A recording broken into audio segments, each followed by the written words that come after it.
And Salvetri, it's Tuesday, September 17th, 2019. And yes, we had a wild week, which means that Manny, Laura, and myself broke all of that down yesterday. Hopefully you came and commiserated with us. Those of you that had Ben Roethlisberger, stacked the Rams and Saints game, had a ton of Sammy Watkins and not a lot of Demarcus Robinson. The list goes on. Check that out if you missed it. It's at Awesemo, or on the Awesemo YouTube channel. And we definitely think it would help you get past such a brutal week. But Sal, the reason we're here today is we move on, and it's Tuesday, and that means that we look forward to week 3. Yeah, exactly. I mean, you touched on it. Just injuries everywhere last week. Terrible. I was one of those people who everything that went wrong, like you just said, probably had a good piece of it. So, yeah, going on to week 3 now. We'll touch a little bit on, I guess, what happened last week in terms of usage here and there. But, yeah, really focusing on week 3, looking at these salaries, seeing what we can early in the week try and find just edges and just sort of the discrepancies in some of these pricings. NFL Strategy Show is sponsored by Yahoo Daily Fantasy Sports. If you haven't checked them out yet, if you're still waiting on signing up, or if you're new to the Awesemo YouTube channel, new to the Strategy Show, give you a quick, easy way to sign up through us and get $30 in Yahoo Sports rewards points, which you can use on the site, good as cash, to win, play, withdraw money, assuming you win. And they've got a lot of contests to make that easier than others. The $500,000 baller this week, NFL Week 3, $10 entry. It's 150 max, but $10 entry, so they dropped that down. Prize pool smaller, but the great thing is it's just like the Draftkings slant, which everyone loves. 50K to first, 30K to second, 20K to third, so on and so forth. Really nice payout structure. It's not ridiculously top heavy. So real legitimate shot of winning good money there.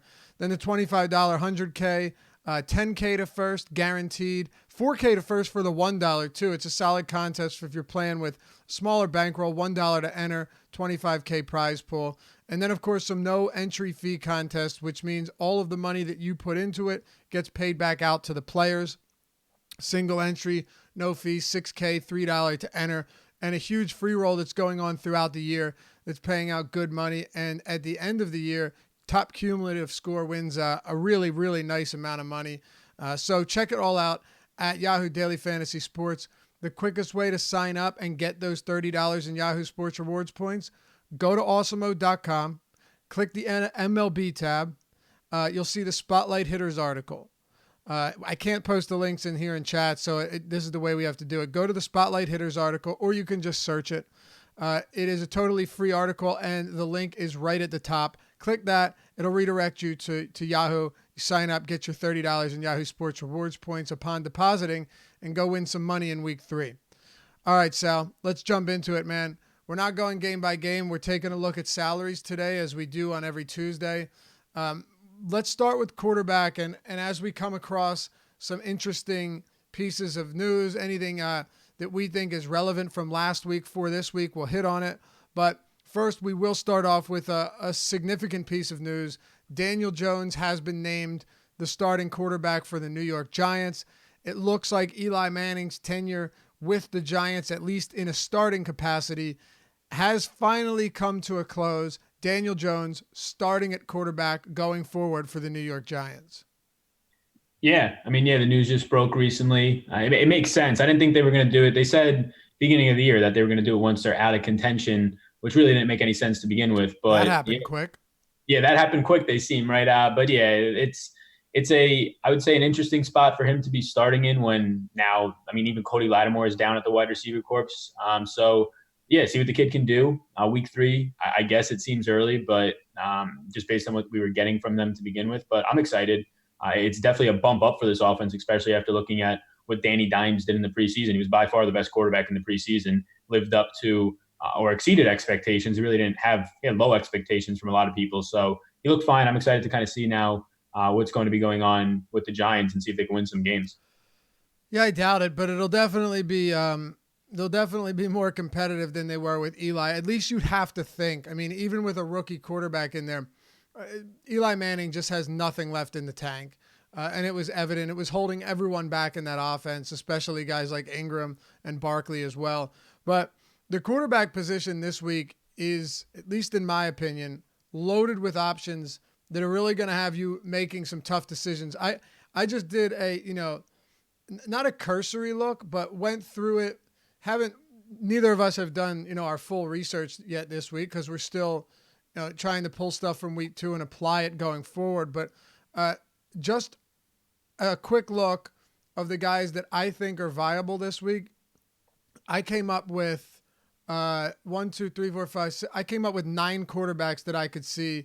Actually, I'm sorry, make that 10 quarterbacks that I could see being in tournament winning lineups this week.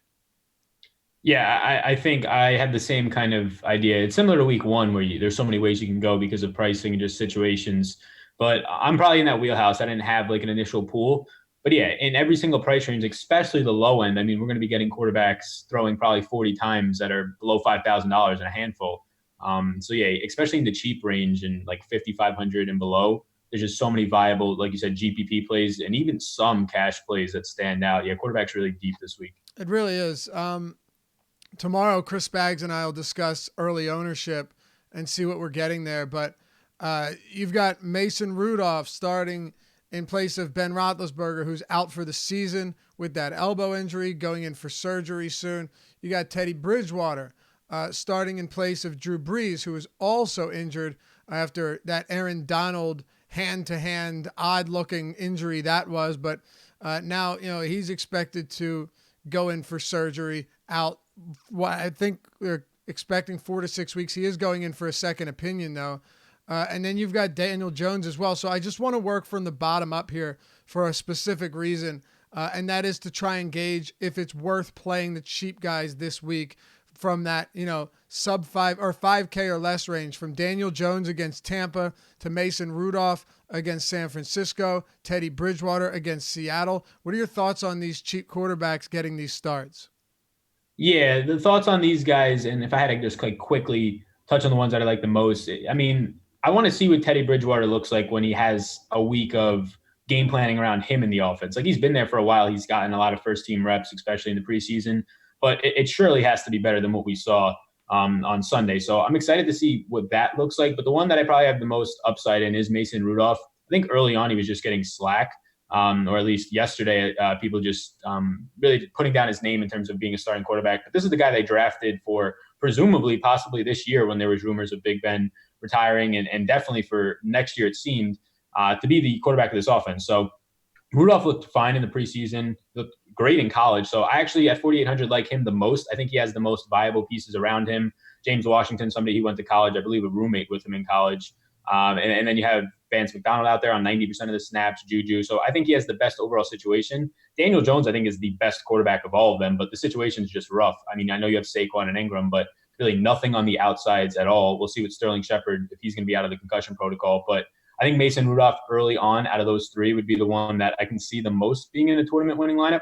But you also have $4,600, not one of these fill-in quarterbacks, but Joe Flacco's down here. Tough matchup against Green Bay for sure, but I expect him to probably throw closer to 40 times than we saw 30 times in week 1. So he's 4,600 as well as guys that can be in a tournament winning lineup. But out of the below $5,000 range, I think Rudolph is the one that stands out the most for me.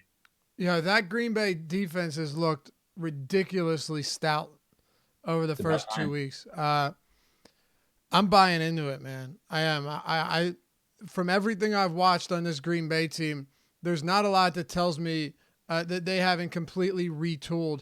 They're top 6 in run and pass defense DVOA this season, according to Football Outsiders. That's a scary spot. Any interest in? Yeah, I was never mind. I was gonna say Luke Falk, but that's that. Is it? Where is he? Is he even in the player pool? I don't think he is. That's crazy that he's not. I mean, they're on the slate. Well, they just brought him up. Yes. Like yesterday or something, right? Didn't they just not bring him up? Didn't they just sign him? Yeah, he got signed like a day before, I think, the game. So yeah, like 2 days ago. Yeah. So whatever. It's not like we would have played him anyway.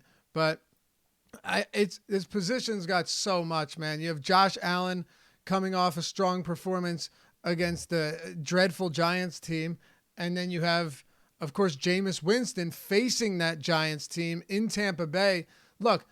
He's been wildly underwhelming through his first 2 games, and I usually never buy into the Winston hype. This year I kind of did. I thought, all right, Bruce Arians will turn it around. Like, you've got Godwin, you've got Mike Evans, you've got OJ Howard, you've got all of these talented players on your roster, and he still can't get it done, Sal. It's been ugly. He's averaging like 200 yards passing in his first 2 games. He's got 2 total touchdowns and 3 interceptions. I know that they eked out that win over Carolina, but that is more, in my opinion, that is more condemnation on Cam Newton than it is rewarding Winston for his performance. Yeah, I would actually agree with that. That's just bad on Carolina in that game, not even trying, or just couldn't win the game in terms of Tampa Bay really taking control. But yeah, at 5,400, he was the guy I was going to mention that. Look, right now, Giants through 2 weeks, PFF's grading the worst defense, last in pass coverage, last in pass rush. Winston only did throw 25 times on Thursday. They ran more. They ran 6 more times, actually, which is very rare to see from the Bucs. They were controlling this game. So they ran 6 more times, 31 total times rushing. For running backs, at least, that's not counting Winston had a couple of carries as well. So, yeah, he threw 25 times. Nothing stood out as having a fantastic game. But the rating was okay. His average 8.3 yards per attempt was fine. So Winston, when you factor into this matchup, surely they can get up. They can try and, I don't know what they were doing last game in terms of establishing more of a run. They can try and do that moving forward in this game if they do grab a lead. But I do think this is as good of a spot as it'll get. And the price point's just too cheap now to where, week 1, we saw him at 6,600. I think he was the second or third most expensive quarterback. Now he's all the way in the bottom end of the pricing range. And I think it's a really good spot, at least on this sort of initial look for Jameis Winston, especially factoring in this matchup. It just doesn't get better. Listen, if he squanders this, I really don't know what to tell you anymore. Like, another thing too is if you're just using DraftKings pricing here, Mike Evans is $6,600. You have to scroll to find him on DraftKings. That's great. So, both of these guys are sub 7K. I don't know what to tell you, man. It just feels like a spot where he needs to put numbers up. I think he will, but I'd be lying to you if I said that I was confident in his ability to do so. Talk to me about a couple of these other spots. Carson Wentz. Look, I would really like him here, but I have no idea what his offense is going to look like. I don't know if Alshon's going to be out. I don't know if Djax is going to be out. I don't know if they can go 12 personnel with Goddard or if he's going to be out. It is a tough spot. And then just one more cheap guy to throw in here before we get to the more expensive ones. Thoughts on Josh Allen, Carson Wentz, and Jimmy Garoppolo? Yeah, so we'll start with Wentz. The matchup's okay. Detroit, in terms of run D, is much better than pass coverage, and that's to be expected with their defensive front. But yeah, like you said, waiting more in the week to see what that'll look like. So far, no, right now, Djax is going to be at least questionable going into the next week. Same for Jeffrey, at least we would think. So later in the week, that's something that we have to analyze more at 5,600. The matchup is okay. It doesn't stand out as anything fantastic. So right now, that's just a wait and see for me. Josh Allen is still way too cheap. And 5,900 for this guy who 2 rushing touchdowns through 2 weeks. He's a legitimate red zone worry in terms of on the ground. That's why I kind of eased some of the, not the hype, but some of the excitement for Devin Singletary. We saw him get in the end zone as well, but Allen's always a guy to vulture red zone touchdowns. They haven't had a passer over 300 yards. I think I saw on the live broadcast in 35 games in Buffalo. He had 200 at half and then did nothing in the second half. But he's looked good.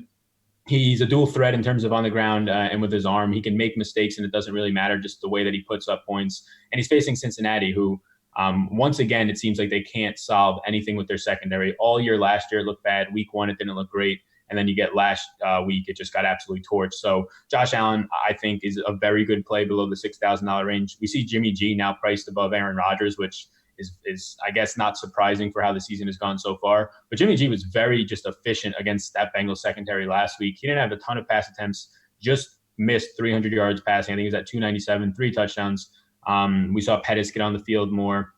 So overall, Jimmy G at the $6,200 range. I think right now I have more interest in Allen and some of the cheaper guys. But this Pittsburgh secondary, it seems like I think they just added Fitzpatrick, right? Today was at the news. Yeah, well, it's official now, but last night the trade was made. Okay, yeah. So it seems like he should have all the time in the world to be ready for Sunday. And then it seems like Joe Hayden's going to have another week to get healthier. So the Pittsburgh defense has looked terrible so far, dealing with a lot of injuries. Watt still, they're waiting on him. So I think Jimmy G looked really good, efficient last week. But in terms of just pass attempts and just matchup in general, I think Allen would be between him and Wentz right now where I'd be looking more. Yeah, and I mean, honestly, Sal, that's before we even talk about some of these more expensive guys. This could, again, this is just one of these slates where I don't think there's anyone clear cut. And I'll tell you what I mean by it. If I miss anyone, feel free to point it out. Not including all of the players we just mentioned. You have Dak Prescott against Miami. They opened as 21-point favorites, Sal. 21 points. They're playing a professional team, an NFL team, and they are 3 touchdown favorites. It's not a college game. That's embarrassing. Like, just embarrassing. And now Fitzpatrick's gone. Tunsil was gone before the season. I don't know. Maybe Howard will be gone soon. We'll see. He tweeted something really funny, by the way. But Dak Prescott, monster favorites here. Michael Gallup is out, so maybe it'll just be the Dak, Zeke, and Amari show. I'm leaning towards going heavy Zeke here. We'll get to that at running back. And then you've got Brady against the Jets. I faded this spot last week, and it worked great. Just nothing else did. So that was fun. Jets might be the only team that couldn't beat the Dolphins by 40. Lamar Jackson, who's been phenomenal, going up against the Kansas City Chiefs in Kansas City. And then Patrick Mahomes in a tough matchup, no question. But we're talking about a guy that just threw for 278 yards and 4 touchdowns. Wait for it. In the second quarter. So it's crazy what we have up here, whether it be talent or matchup. There's a heck of a lot of it. Yeah, and like every single week, quarterback is usually evenly distributed in terms of the ownership. So I would expect that once again. There's just so many options, like we said. Like the top range, Mahomes, keeping an eye on what happens in Baltimore secondary because we just had, Kyler Murray went for like 350 last week because they were down 3 DBs. I expect some of them to be back. But yeah, everywhere in this top range, really everywhere across the board, it's going to decide what – I think you get to your quarterback – kind of last. I usually get to my defense last, fill in whatever is there, whatever works if you don't want to prioritize something, although Miami is starting to change that now. But from there, I think you kind of fill out what you want in your running back, wide receiver spots and just see what you get to or what you have left. And if you really want to prioritize somebody, then try and work around it. But there's just so many options that you can go to and feel comfortable at quarterback. At least right now it's seeming that you don't have to try and prioritize Mahomes this week. Like he seemed like a very good spot last week. You don't have to try and prioritize cheaper guys. It's really whatever you like with the rest of your lineup. At least that's how I'm approaching it right now. I hear you. I'll say this much though. I won't be prioritizing Mahomes. And again, this is like preliminary foundational stuff you and I are talking about right now, just kind of getting an early look at the slate. I don't think I'll prioritize him, but if Mahomes is coming in at like 5% ownership because there's so many other good quarterbacks that are cheaper in better spots, I will not hesitate to play this guy. He just went out there against Oakland, not a good Oakland team, granted, and dropped a monster game without Tyreek Hill and in large part without using the guy that he threw to for almost 200 yards and 3 touchdowns last week. It was Demarcus Robinson, Mecole Hardman, of course Travis Kelce, but Damian Williams didn't get involved. Like this was straight go to whoever's open, and seemingly someone was open on every single play downfield. Yeah, and that guy's arm can do whatever it wants in terms of getting players open deep.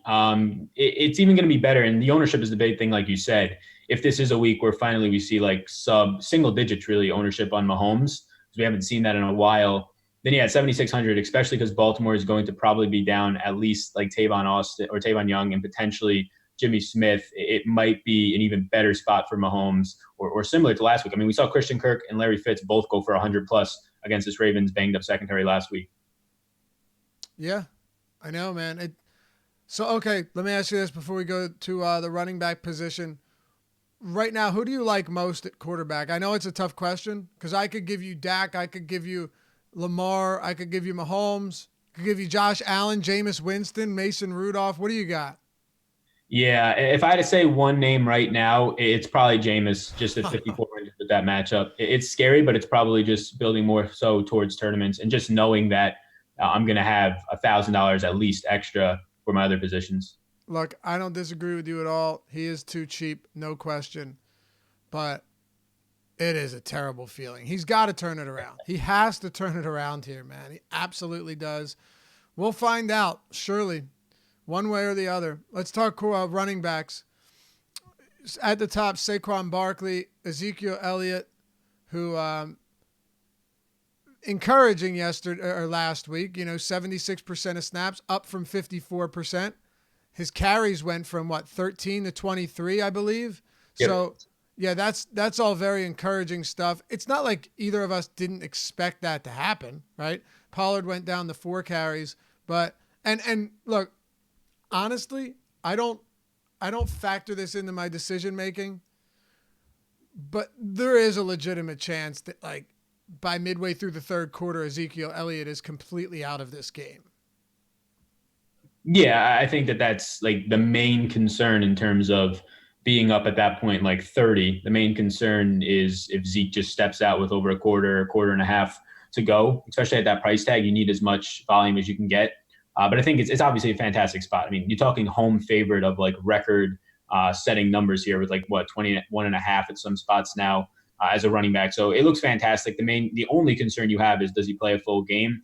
I personally am just going to go out there and when I'm building my lineups, try and just bring it to as if he is going to do that and see what I come up with. The pricing, though, you have all the studs on this slate. So especially in the top end range, it's easy to get away from him if you want. But for right now, I mean, Zeke just seems like an absolute smash play. At least a guy that at 8,900, you can feel confident for at least 20 points out of. Yeah, no question. And here's why I'm not worried about it. If he does get pulled, in the third quarter, there's one or two reasons that happens, and not including injury. He already has 3 touchdowns and 200 yards, or Dak and Amari hook up for monster play after play after play. I don't think Randall Cobb will be the reason that Ezekiel Elliott is pulled in the second half. I don't think Devin Smith, despite going 3 for 3 with 74 yards and a touchdown last week, will be the reason that Ezekiel Elliott is pulled from this game. I just don't see that being the case. So, yeah. I mean, think about it. It's very unlikely that. Same with basketball. We worry so much about blowouts. If a team's got 120 points after 3 quarters, the guys you played have probably done a pretty good job. Yeah, I completely agree. If they're up 33-3, there's probably a good chance Zeke has a 100-yard bonus and a touchdown. And also, we've only seen 2 targets last week for Zeke. That number is definitely going to be coming up in terms of his utilization in the receiving game, and there's a good chance it could start to happen this week. Hey, backpedaling 1 second quickly, Adam Schefter just tweeted, Cam Newton's not at practice today.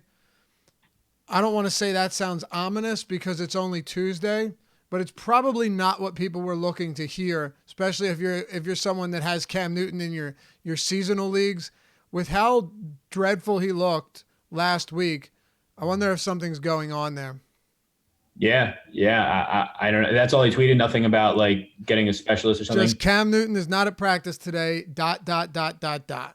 Wow, that's interesting. Yeah, definitely. We'll probably hear more about that today.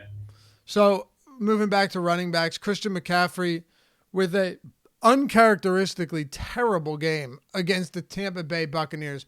Really unusual. I don't expect to see that again. Barkley's got that same Tampa Bay team on Sunday. And rounding out the guys above 8K is Alvin Kamara. There's somebody below him that we'll get to in a moment that I really like, and I think everyone will. But of these 4 guys, Kamara without Drew Brees in Seattle, McCaffrey at Arizona, Zeke as a 21-point home favorite against Miami, and Barkley at Tampa Bay, just seemingly every single week having, probably the highest floor among all running backs out there. Who are your top options? Give me 2 of these 4 that you really like. Yeah, and this is probably the hardest decision you got to make anywhere in the slate, but it's going to be Zeke and McCaffrey for me. And honestly, McCaffrey is right there 1A, 1B with Zeke because of that bad game. Just pace-wise, I think you're going to get at least 6 more plays out of Carolina on offense, and I would imagine 2 of those are going to be touches or targets, at least for McCaffrey. So a big spot bump up there for him. So it's going to be McCaffrey and Zeke for me out of these top 4. Okay.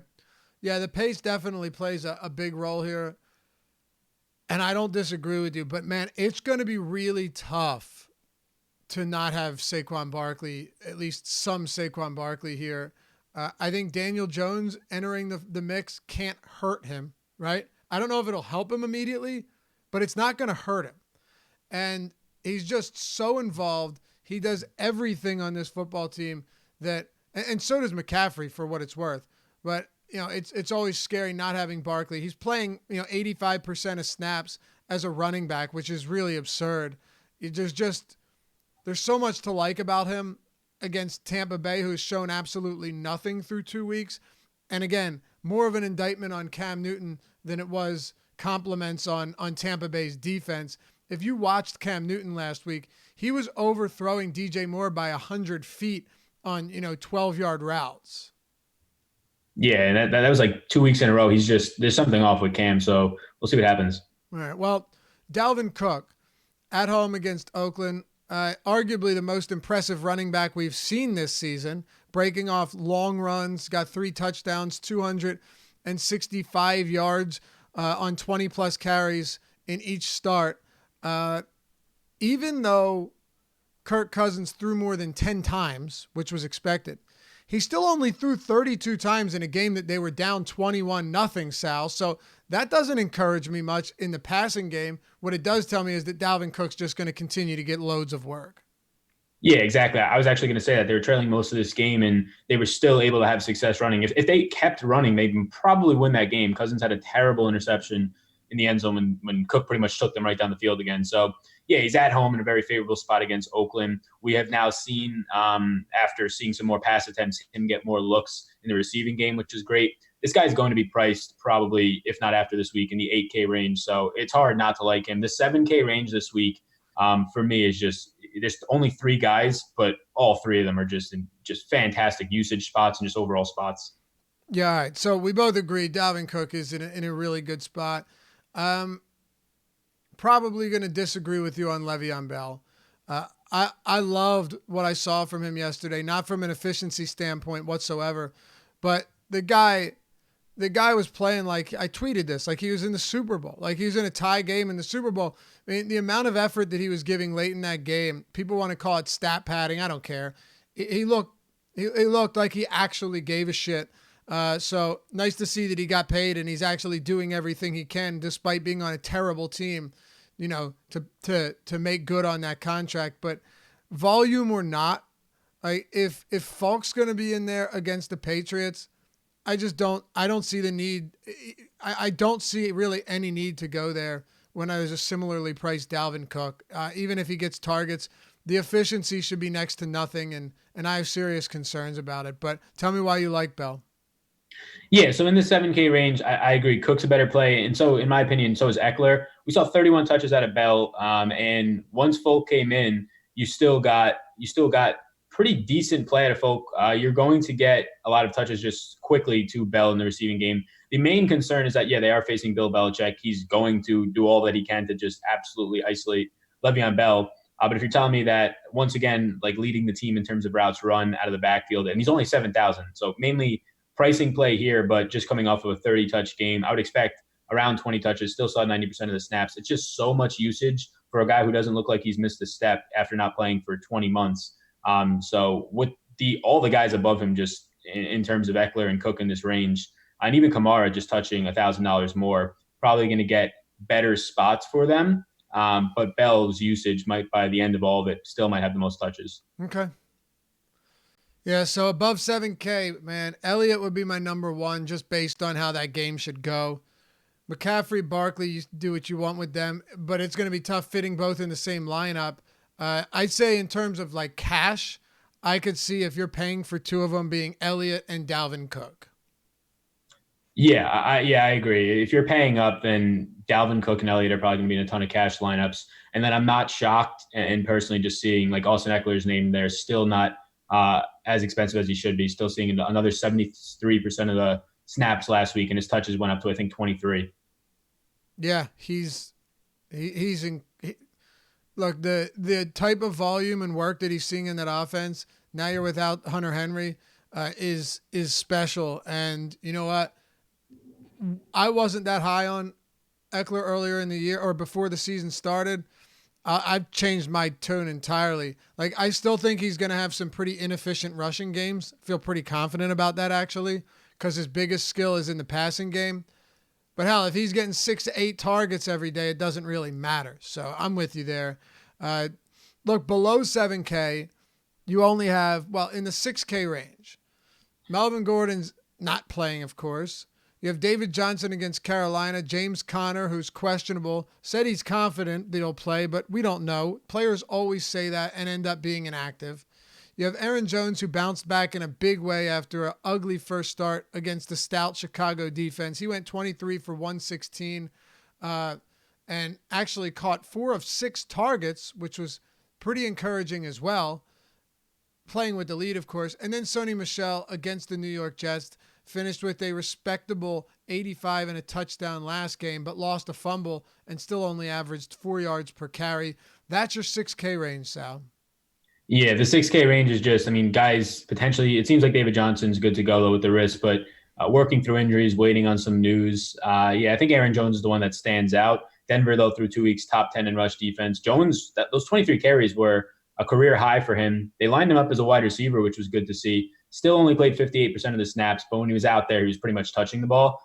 So in this range, $6,100 Aaron Jones seems like a play, but for the most part, I'm probably just not going to get to this range at all. Yeah, I don't think I will either. And really just because you have Sony Michel in this spot, but there's a bunch of other running backs that are also in very similar spots that have way less mouths to feed on their respective teams. What do you make of Chris Carson? I know you have some interesting numbers on that backfield after seeing last week's win against the Pittsburgh Steelers. Yeah, so Carson in week one, you saw there's no CJ Procise in week one. He didn't get any snaps, and Carson saw 77% of the snaps, led the team in touches, led the team in targets. He looked fantastic. All the hype kind of paid off. But last week, some things were changing. We saw him only get 54% of the snaps. Procise played and saw close to 15%, and Rashad Penny's went up to a third of the snaps at 33%. So Penny played actually well, which is probably why he got a couple more snaps, but also Procise being out there, 5 total touches, got involved in the receiving game, which was a big bonus to kind of Chris Carson's season long, and also getting him in fantasy last week as sort of a run back in any stacks with Pittsburgh. So at 5,900, it's just a scary spot that you saw Procise come in and take over receiving game work and also 15% of the snaps. Penny, I'm not really too worried about Penny's snaps going from like 25% to 30%. It's not a big change. We kind of expect that to go along with it. But Procise, a little bit of a concern, and definitely the overall drop in snaps from Carson, 77 to 54. I tried to see if there was an injury or something. I couldn't see one in terms of the game flow, and I didn't see anything on Twitter. So I think that's one thing that I noticed that was concerning about Carson and why I probably don't get to him this week. Yeah, and Russell Wilson targeted through 7 targets or 7 passes to running backs in week 1. All of them were thrown to Chris Carson. He threw 7 to running backs in week 2, but it was 3 to Carson, 3 to Procise, and 1 to Penny. If you're spreading it out like that, it definitely takes some shine off of Chris Carson because more of that opportunity in the passing game goes a long way in DFS, especially on these full point PPR sites. I'm with you. I don't see myself going there. You see yourself getting to anyone else in the 5K range? There are quite a bit of names. Like Jalen Samuels could come into play, but I don't know what we're going to see. And for all I know, they're going to be playing from behind. He's shown nothing early on, and DraftKings preemptively priced him up. Breida, that backfield's a complete mess right now. They're playing well, but who the hell's going to get touches in the goal line carries? Is it going to be Jeff Wilson again? Like, just a lot of spots here. Curry and Johnson, Mixon, Ingram that I don't feel great about. Mack would probably be the guy, but that doesn't mean I love him. Yeah, Mac right now would be the guy. I'm pretty sure Indy opened as favorites actually at home. So favorable overall, just game theory spot for him. Saw 20 more touches last week on the ground. He saw 68% of the overall backfield touches, which was good, but we did see him. He got involved in the receiving game again. I think he had 3 targets, but we saw Wilkins, we saw Hines still involved in the receiving game. I think Mac at 5,800, the overall game spot is really good for him. Now, he's not your like stereotypical pass catching running back against Atlanta. So I think a lot of people might be getting to him in cash and be overconfident in that.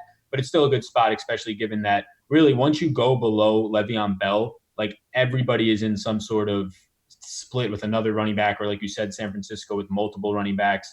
So in the 5K range, Mac stands out early on, and then I have a lot of question marks around like carry on in Detroit.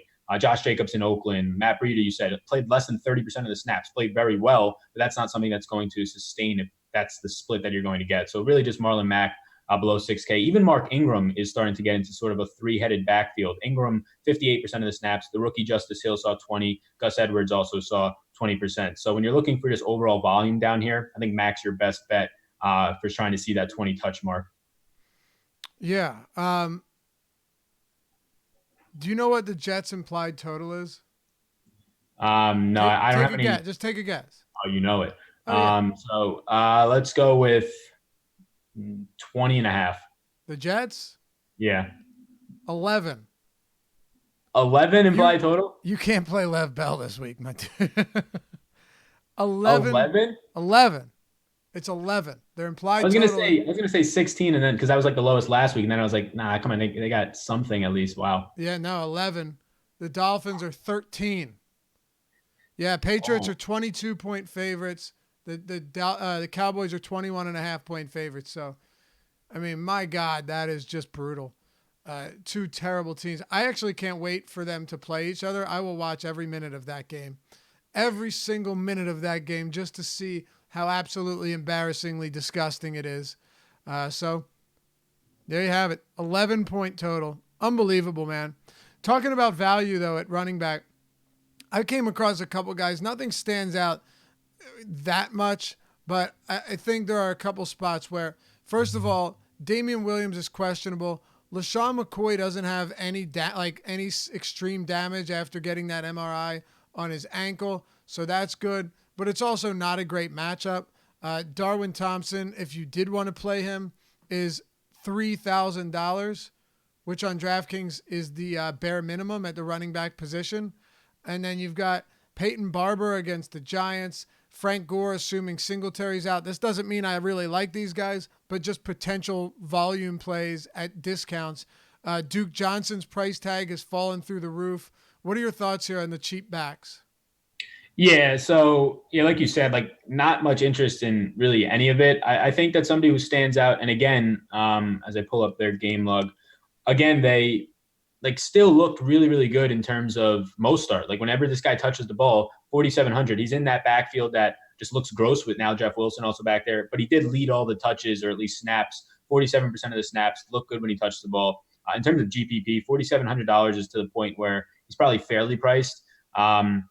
But yeah, nothing really stands out. I'll say the same thing about Kenyan Drake as I did last week. Huge underdog. He should be on the field in terms of pass catching, but he only on the field 55% of the snaps last week. I imagine that's because they're trying to trade Kenyan Drake now too, or at least it's what the reports were last week. So why play him a ton and risk an injury? So Drake as a huge underdog, a pass catching back, seems to be in a good spot. But if he's going to be limited because he might be traded, and that's what it seemed like last week, it's not great. Yeah, down here just seems very ugly. Carlos Hyde in the Duke Johnson splits. Hyde looking good on the ground, but now has faced the Chargers, which doesn't seem that favorable. What a disappointment for Duke Johnson early on, huh? Mm-hmm. Yeah, I mean, they're feeding this Carlos Hyde guy who, I mean, he's looked good. And by all accounts for him in 2 weeks, he's looked good. But, I mean, more upside by far in Johnson. Yeah, it's crazy, too, because Johnson's basically in the same role he was playing with Cleveland 2 years ago. Yeah. And now, to be fair, Duke Johnson is running well. Like he's averaging what, 5.2 yards per carry this season, 5.9. He's got 88 yards on 15 carries. He has been fine. What I found crazy though, Sal, Duke Johnson had 1 target, 0 receptions against Jacksonville. It seems like a pretty ill-advised way of using him. Yeah, exactly. I literally just pulled it up and saw that exact same thing that you pointed out. Just nothing in the receiving game. And a game where nothing was getting going. So if you think about trying to get something going, like put a guy for the reasons you signed him and picked him up and really traded for him in the game when you have nothing going on and your quarterback is just getting pressured nonstop. I mean, 4 more sacks for Watson, hit way more times than that, and you're still not dumping it off to a guy who could actually make plays. For sure. I'm going to give you the hot take of the week at running back. This will be Myles Sanders' coming out party. Okay. I'll tell you a couple of reasons why. First of all, he's sub 4K. If you're looking at snaps and touches and all of that good stuff, you're not exactly thrilled. But keep in mind, first game they were down 17 points and then 20-7 at the half. They went in heavy passing mode in the second half and just started raining down points on the Redskins. Second game, they were playing from behind early on, and then to start the third quarter, Corey Clement fumbles. They come back, Falcons score, and then go up. They're playing from behind most of that game, not by a ton, but by most of that game. And Doug did seem to abandon the run, which was pretty discouraging. Against the Lions, I don't see that being the case. I think, especially if Alshon and Djax are out, this team is going to go very run heavy. And I expect them just to play, power football and burn up this line. They've got a big, talented offensive line that hasn't been utilized the right way. They're 7-point favorites, 27-point implied total. Yeah, I think this will be the game where Myles Sanders begins to run away with more touches, and I think he'll be involved enough as in the passing game. My assumption is that he'll be like less than 1% owned. So in tournaments, even if I have 5-7%, I'll feel pretty happy about it. There you go. Yeah, I'm not going to try and cool off the hot take. I like it. I mean, he saw twice as many snaps as Howard, who is like primarily the guy who would be taking touches away from him on the ground. So yeah, like you said, less than 1% owned. That's a guy that makes sense. Yeah, and again, it depends on what type of injuries we're seeing here. One big thing though, and I think this is important, if Dallas Goedert's out, I will happily go back and remove that hot take, because for run blocking purposes, like unless they want to put Vaitai there at tight end to block, I don't know what you're going to do. Dallas Goedert is a much better blocker. Ertz might be the worst blocking tight end in the league. So as far as run blocking goes, it would really be nice to see Dallas Goedert back on the field. I think it makes a bigger difference than most would know. You want to move to a wide receiver? Or you got anyone else? No, yeah, let's move to wide receiver. All right. Let's talk about the top. Hopkins, Adams, Cooper, Thomas, Julio, Antonio Brown, and Keenan Allen, all above 7,000. None of them crossed the $8,000 threshold on DraftKings. So kind of flat pricing, actually very, very flat pricing at the wide receiver position. As a matter of fact, I think you have 12, 13, 14, 15. You have 15 guys priced between 6,500 and 7,800, Sal.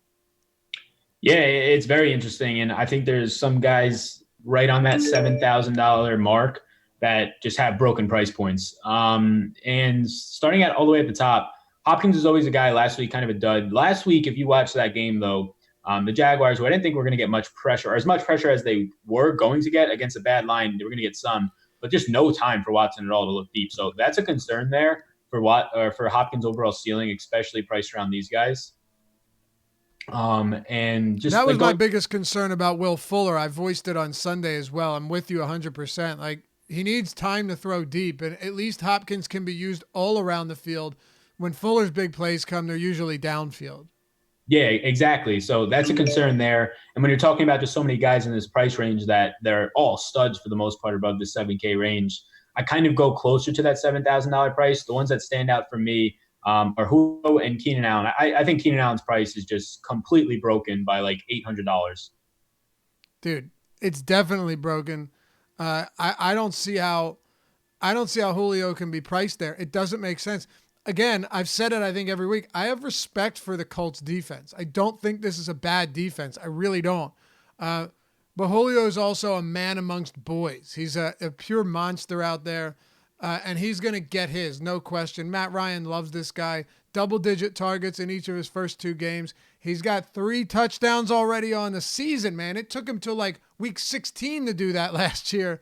I'm with you. I think it's a really, really good spot. Like, put it this way, and I'm sure it'll backfire in my face, but I think you'd be insane to play Antonio Brown over Julio Jones at a near identical price.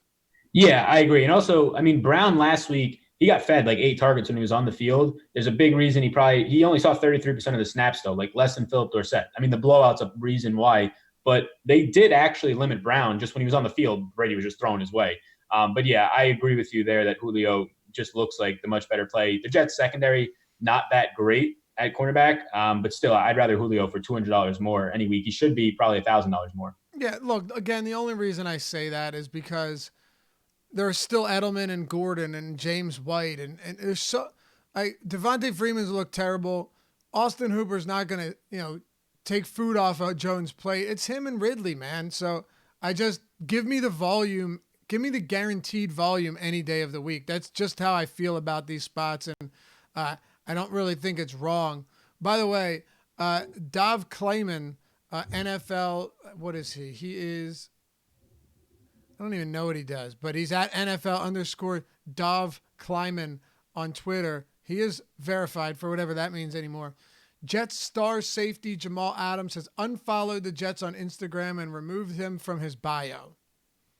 Wow. I wonder if he's, by the way, what type of person is sitting around on their computer just searching like, oh, I wonder if Jamal Williams unfollowed the Packers today. Does Brady still follow the Patriots? Who has time for that nonsense? Yeah. It's crazy that there's like a source that comes into his DMs and says that, and it's like an actual really good headline. Yes, I know. I mean, it's interesting. Don't get me wrong. It must mean something. Yeah, but exactly. Who is going on the Twitter and Instagram and being like, okay, I'd love to see what Jamal Adams did today. It just, I don't know, man. I don't got time for that, but apparently some people do. Okay, let's see here. Amari Cooper against Miami. Michael Gallup's out, right? Confirmed. We know he's going to be out for several weeks.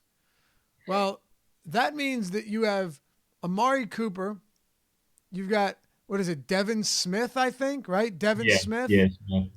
And Randall Cobb. Dude, now, and you're 20-plus point favorites against Miami?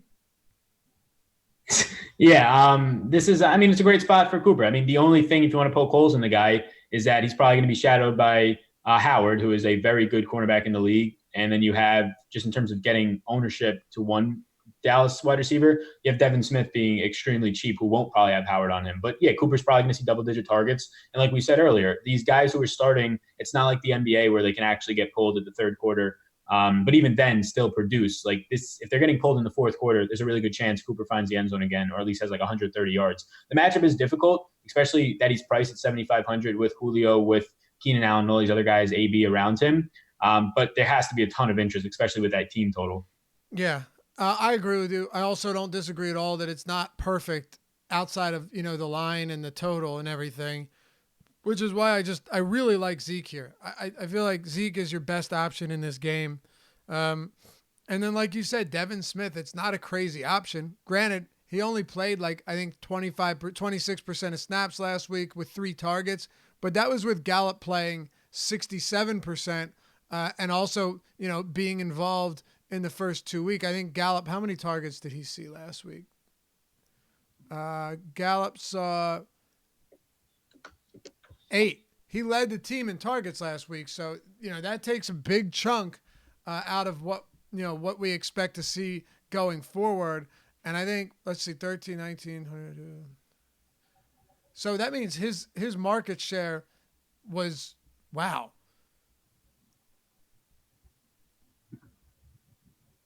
Yeah, it was, let's see, 28% in week 2. I mean, that's, it's a big void in the offense. So Gallup obviously involved heavily. He leads the team in targets with 15 through the first 2 weeks. Do you think that's enough for Devin Smith, especially at that price point? Yeah, I think the price point is the thing here. That's definitely it. I mean, I think he's even viable if you need him in deeper leagues for season long. Like, he saw 3 targets when he came in. He looked really good in the preseason. I mean, the former Jet that they just couldn't get to work into that offense, probably more so on the Jets side of it. So yeah, I mean, if he's going to be filling into Michael Gallup's role, probably not the exact same chemistry, nowhere near that Gallup and Dak have had, but Dak's looked fantastic. And we saw Smith actually do something last week in a limited role. He still saw 3 targets. I would project, like, early right now, probably somewhere like 5.5, 5 or 6 targets for him. And that's a low end, or probably more of a median, but that's something that he does have big play upside in this offense, and he's not going to have to be covered by Howard for most of the game. Okay, let me set this next question up for you. First, what do you expect the Baltimore Ravens secondary to look like in week 3? So I would expect Humphrey to be pretty close to full health. He was like limited all week, so he should be practicing fully this week. I would expect probably Tavon Young, and it seems like Jimmy Smith, those injuries are pretty significant. I would expect definitely no Young and Smith to be more of like a game time decision. Okay. Reason I ask is, doesn't this just feel like the week where Sammy Watkins burns everyone in saying that last week he had 13 he did have 13 targets, by the way. That's crazy. I'm telling you right now, dude, maybe it's the wrong move, but I'm going right back to Sammy Watkins. I expect his ownership to come down significantly in a spot like this, and I know that it's a deep slate, but again, I trust Mahomes. I trust that this game will feature plenty of scoring, and I just think that he's going to go vastly overlooked after last week, and now facing a Baltimore Ravens defense that is good. What are your thoughts on the passing offense and wide receivers here for the Kansas City Chiefs? Yeah, I mean, you touched on it, like almost 300 yards and a quarter and 4 touchdowns. Nothing changes for Mahomes. Nothing changes for, and this is the perfect spot in terms of like overreactions and people being Yes. Did you going see back. the over-under? No, I didn't. 55. Yeah. This is just look. Nothing at all changes about Sammy Watkins' role. 11 targets week 1, then goes and gets 13. He just wasn't the person that was on the end of a 50-plus yard touchdown. Right. And he had plenty of chances, deep balls too. Exactly. So you're going to probably have definitely a less than full strength secondary here. If I had to project it right now, not only does the ownership likely come down, the price comes down $400. So nothing at all changes except that people have just don't like him as much this week, which is beneficial if you do want to play him. So I think all the wide receivers are still in a fine spot. I mean, you're not going to get that ceiling game out of Robinson again, but he played 90% of the snaps. He'll be fine out there. But yeah, I think Watkins at 6,800. Like if this man's name was Tyreek Hill today at 6,800, everybody would be on him next week. He doesn't have the exact same skill set, but he's getting the same volume in the same offense. It's a great more point. More volume. No, you're right. Absolutely. And in case you were wondering, over the first 2 weeks, Sammy Watkins and Travis Kelce have made up 53% of Patrick Mahomes' total passing targets. So that's pretty good. As a matter of fact, Watkins has a 31.2% market share of targets this season. Yes, Sal, I think I'm okay with going back to him this week. Yeah, exactly. Like he would be the one that I would expect to see more overall opportunities around the end zone now, which is even better. Yep. He has 57% of all wide receiver targets this season. I mean, the list goes on. I don't care if he had a rough game and they couldn't connect on some deep balls. 13 targets to me, coming off of an 11 target, 3 touchdown game. I'm going right back to that well, and I hope people are scared off of him. So I'm with you there. I think we both agree on that. Now, I want to know where you're at on a couple of guys. Go in whatever order you want. Both Tampa Bay receivers under 7K on DraftKings, and Juju Smith-Schuster with Mason Rudolph under center going up against the Niners. Yeah, so I like both of these wide receivers. I think both their price points are just off in terms of both for the Tampa Bay, both wide receivers, Godwin and Evans. This is why, like, if you do want to play Winston for GPPs, it's just so easy to stack this team, and they're in a really favorable spot. $6,900 Godwin, $6,600 Evans. I actually do agree that Godwin should be more expensive just based on what we've seen so far. Evans, though, definitely not fully healthy even after week 2. Something going on there still lingering. You think so? Yeah, I think something's going on just lingering. If you watch, I watched some of that like next gen tape on him, like the 30-second clips. It just looks so like lethargic and a little bit slower than usual. But I think they're both too cheap. I have interest in both of them. It's just that, yeah, we have Sammy Watkins in the same range. I probably don't get to much Juju. Maybe that's a mistake. Maybe he should be lower owned. But just everybody around him. I like Keenan Allen in terms of this whole range right around there. Sammy Watkins, then Keenan Allen, like a 1A, 1B, then interest in Godwin and Evans before I even get to Juju. So it's really hard for me to see how I get to Juju. We saw Vance McDonald also get involved in that offense, and I would expect a lot more James Washington this week as well. So Juju, a great receiver. He probably has a fine game. It's just there's so much around him. Right. I agree with you, and it's tough to get to him over Godwin specifically.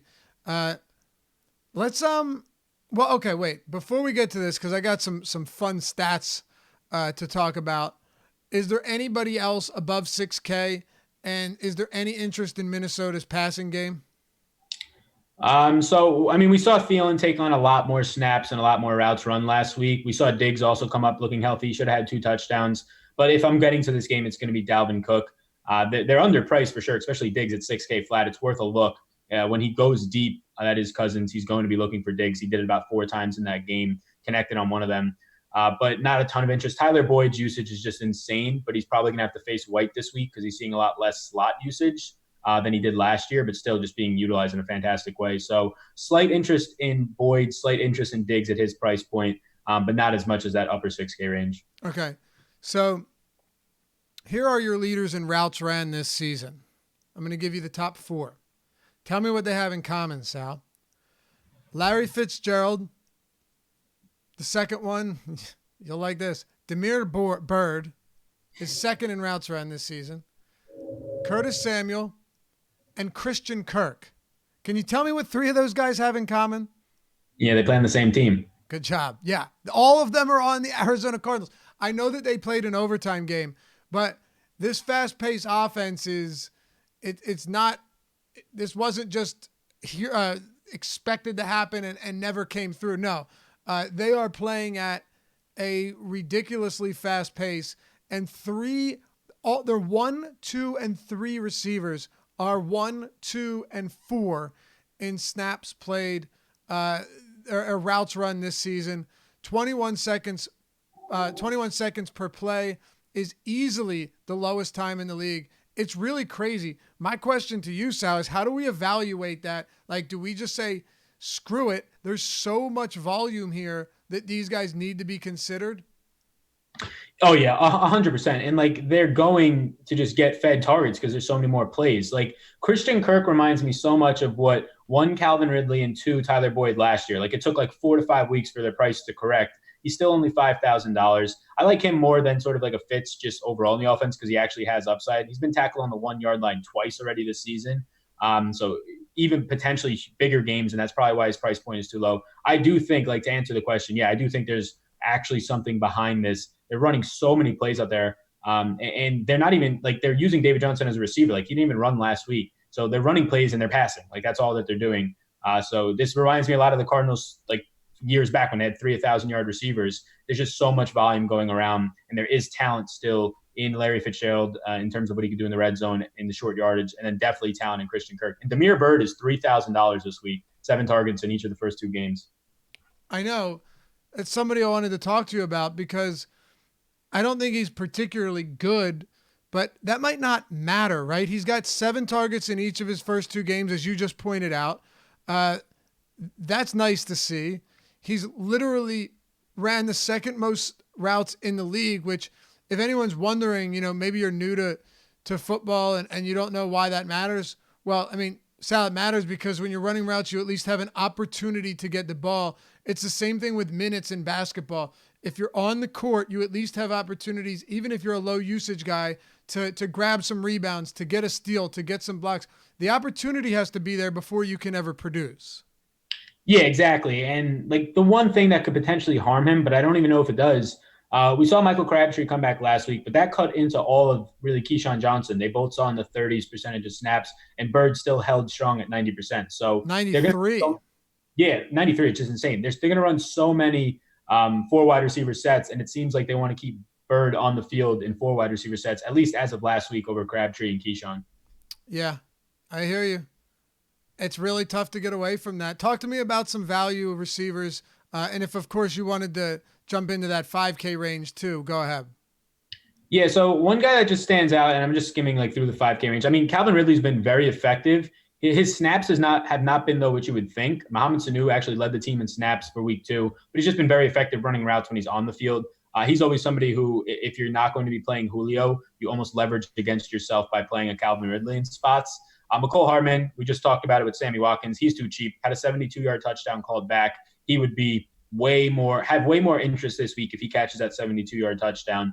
And it's not even close. We touched on kind of the Arizona guys. I like Christian Kirk, probably second most behind Hardman in that 5K range. But somebody who really stands out in terms of value, the 4K range, Emanuel Sanders. We touched on Green Bay defense looks stout. The one spot that they're weak is going to be in the slot with Tramon Williams, and you're going to have, and he's the one who gave up the long touchdown, albeit Jair's like safety help on the play wasn't great, or secondary help. But Emanuel Sanders is going to be in the slot. He's just looked. I've been more wrong about Emanuel Sanders than probably anybody this year. I just had no faith coming off the injury, even when he had the preseason hype after a couple of snaps. He's seen 20 targets through 2 games so far, has 16 catches, 80% catch rate. He just looks fantastic. Scored a touchdown in each of the games. He's only $4,800. The price should definitely be in the 5K range for a guy who's just getting so many looks from Joe Flacco, especially in the red zone. Okay. Yeah, I really thought that Sutton would continue. Well, week 2 I think was kind of difficult. It's a very tough defense. He still saw 7 targets.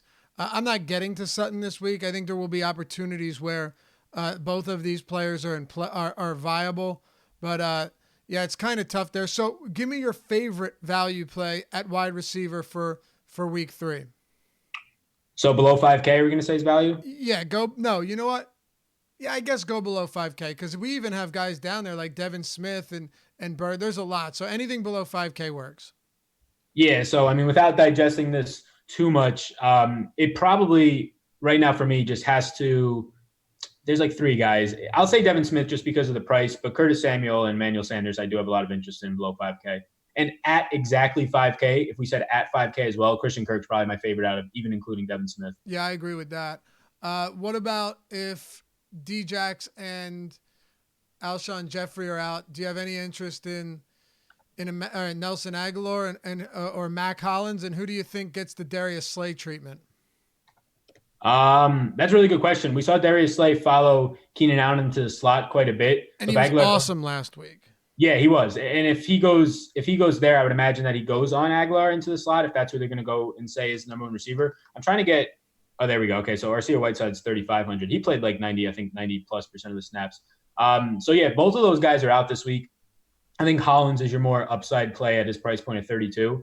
But unless the spot that I saw was wrong, I think Arcia Whiteside played a ton of snaps. He just didn't do anything with those snaps. I'd probably go Mac Hollins out of all those receivers. And I think that Aguilar would see the Slade treatment, at least right now. I'm trying to think if they would put him on Whiteside, but I don't think so. I can't imagine they would. Whiteside was pretty uninvolved last game and not exactly impressive either. I think Hollins and Aguilar clearly saw the bulk of that work, and for good reason. Wentz at least has some time under his belt playing with those guys. All right, let's close it out with tight end, Sal. Before we do, I want to let you know that awesemo.com/join is how you get 50% off your first month of Awesemo Plus. Just use the promo code NFL Strategy, all one word, get you 50% off your first month. That includes the player projections, ownership projections, top stack tools for both football and baseball, all of which were developed and used daily by Alex Baker, Awesemo himself. You had the lineup builder, the fantasy cruncher add-on, all of our premium articles that our guys spend a ton of time behind the scenes working on, and so much more. You need to get over there and check it out for yourself with the promo code NFL Strategy. Awesemo.com/join. Videos and tutorial, basically everything you need to know about every package. We've got it there, so you're not flying blind when you put your money into a site. We want you to know what you're getting and also get half off your first month when you try it. And if you're not ready to yet, create a free account. We got plenty of free content as well. You can check it out and test it before buying. And then if you want to get a look behind the curtain, NFL Strategy is the code. When you do so, hop into the NFL or premium Slack chat, say what's up, introduce yourself. Got a decent group of people over there at awesemo.com. All right, Sal, tight ends. Travis Kelce is a flat-out monster, but he's also very expensive. First week where he's $7K plus, and there isn't another tight end even in the $6K range.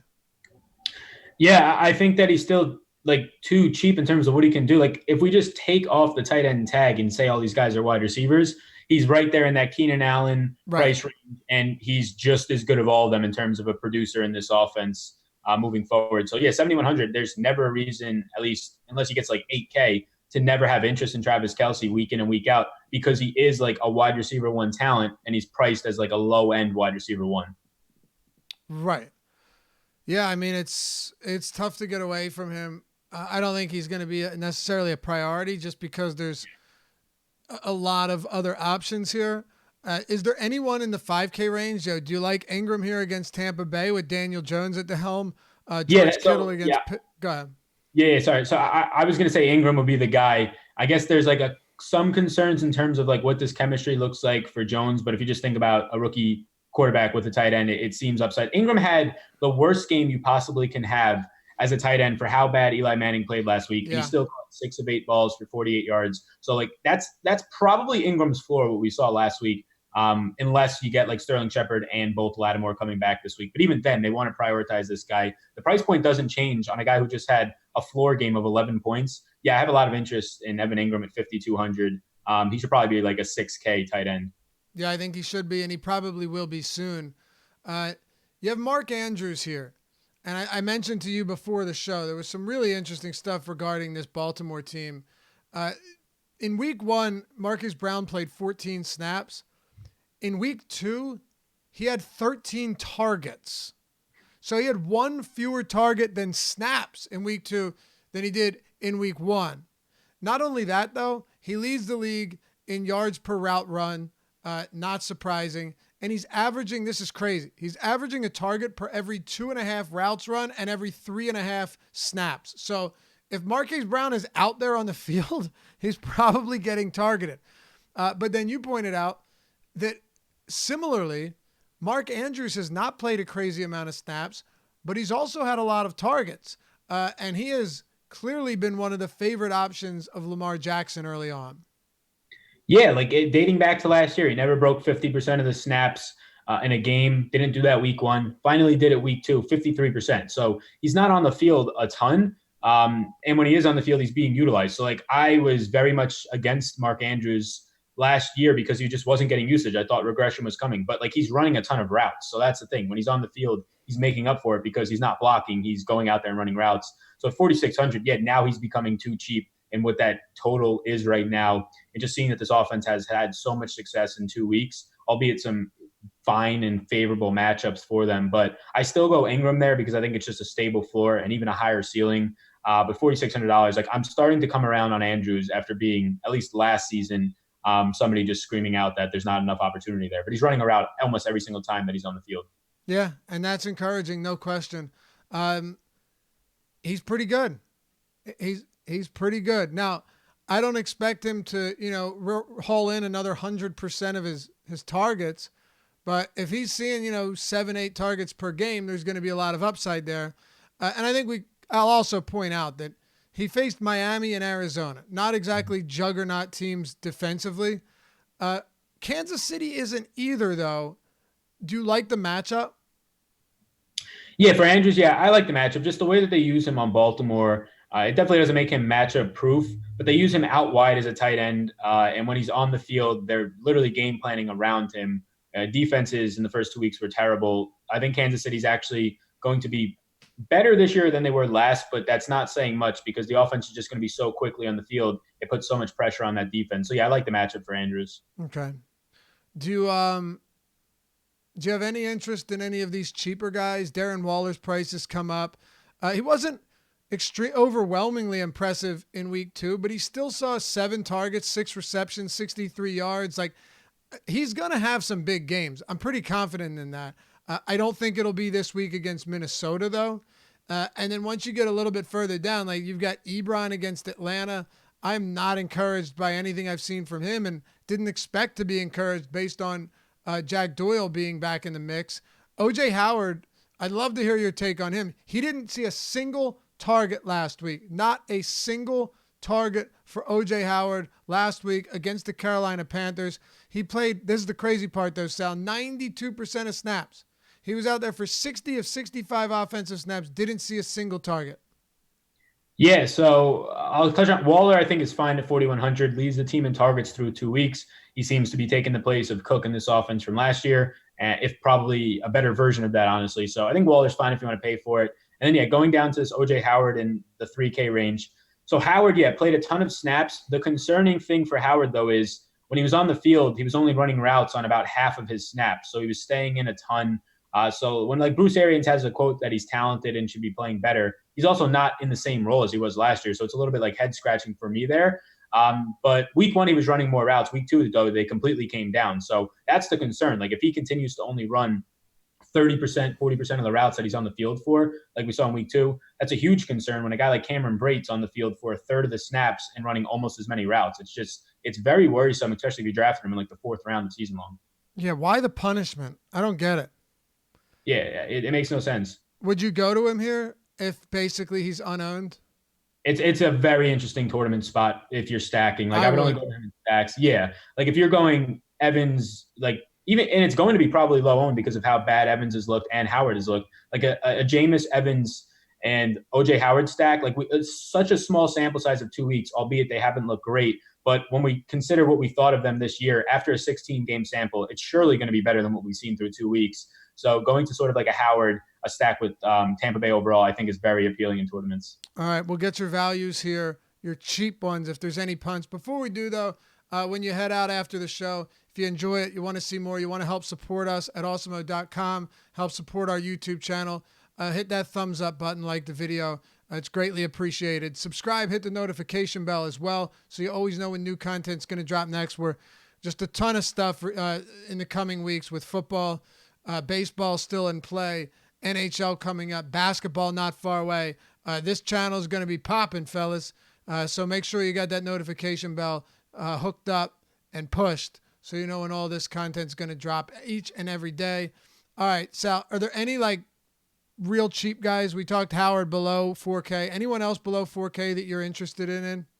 Yeah, two guys, Greg Olsen and Austin Hooper, have slight interest. Probably don't get to them much. Olsen, even being limited all week, still played on over 80% of the snaps, and he's running more routes than he has in like the last 3 years. When you look at week one, the sample scaled back down for week two, having a little bit less due to the injury. So he looks fine. It's just a matter of like Cam threw 50 plus times, and Olsen saw 9 targets. You scale Cam's pass attempts back by about 10%, and now you're having Olsen at not as of an appealing price point or not of an appealing overall usage spot. And then Austin Hooper, he's just still like kind of locked into like a 5 target floor in Atlanta's offense, and he has a ton of red zone work. And really, his ceiling we saw week one, he can get close to double-digit targets. He's too cheap at 3,600. It's just a matter of like, do you really want to get away from guys like Waller playing 95% of the snaps to get to some of these guys a little bit lower? It's really probably a factor of if you're game stacking, they come more into play, or team stacking. How about the Dismeister?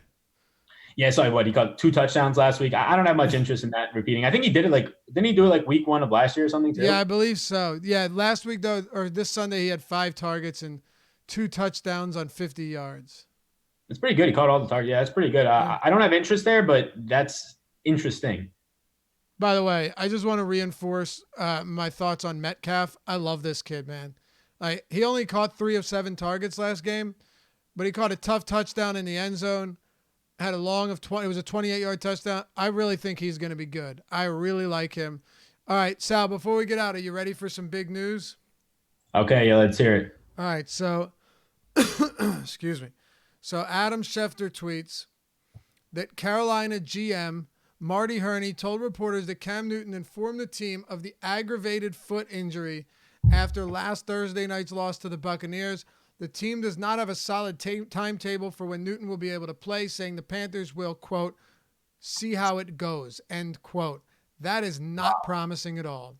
Wow, yeah, that's terrible. That's not good at all for anything on that offense. Wow. So I don't know what to make of it at all, but that's highly concerning. And I will say this much. Let's assume Cam Newton's out. Hell, even if he's in, it might not make a difference. But let's assume that he's out. I think this Arizona offense becomes even more appealing because they're going to have the ball in their hands more, and they're just going to run an incredible amount of plays. Yeah, I agree. You're going to have a lot of stalled drives from Carolina. Makes sense. All right. Any other thoughts on this slate? If you want to touch on any defenses, feel free. Otherwise, we'll get out of here for the day. Yeah, no, not going to touch on any defenses overall. I think the main point or like a thing that stands out to me is like once you get below 7,000 at running back, it becomes evident that there's just so many and probably like half or maybe even majority at this point of teams in the NFL running 2 or 3 running backs in the backfield, which just cuts into your opportunities. So I would be cautious when kind of floating around down there this week. But that's about it. All right. That'll do it for us. As always, thanks for tuning in to the NFL Strategy Show. I'll be back with Chris Spags tomorrow, 11 a.m. Eastern. Sal Vetri will be joining me Thursday. Sal, before you go, tell them where they can find all of your other work. Yeah, so Twitter at Sal Vetri DFS. I think it's somewhere on this screen, probably where I am. And then I have a YouTube channel. It's just my name. I'll be here Thursday. I'll be here Saturday at 11 a.m. on the Awesemo channel. All right, that'll do it. Hit that thumbs up. Appreciate you. Good luck in whatever you're playing today. We'll see you back here tomorrow on the NFL Strategy Show presented by Yahoo Daily Fantasy Sports.